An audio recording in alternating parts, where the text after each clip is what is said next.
All right, so let's recap. We said we have to change because everything is changing around us. The universe and the earth is changing. The sun is heating up, the earth is heating up because we're cells within cells. Just like the earth in correspondence with the universe is a cell, and we're a cell living on the earth. So just like your body, when you get sick and you get the flu, you heat up. You heat up to discard all the unwanted cells or toxins in your body. That's the same thing the earth is doing at this time. That's why it's beginning to get so hot on earth, and the sun is pushing out so many CMEs on earth. Because earth is ascending from its lower self, just like us, because earth is a living thing just like us. It's ascending from its lower self into its higher aspect. And you can't live on it being in your lower self. You have to ascend just like it. The only way you do that is with your vibration. You have to raise your vibration. You have to leave from the lower qualities of the soul and ascend. Now, in order to change, you must first understand Father, the Son, and the Holy Spirit is the first Trinity.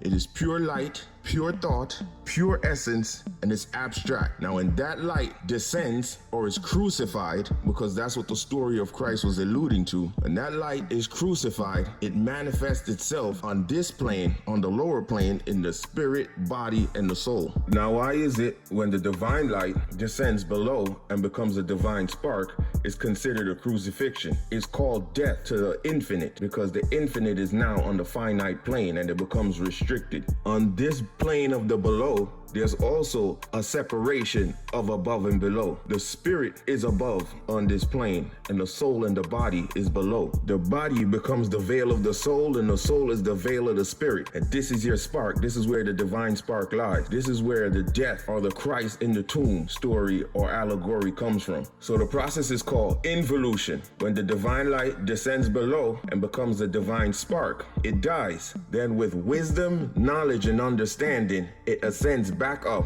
which is called evolution. Involution, evolution. Crucifixion, resurrection.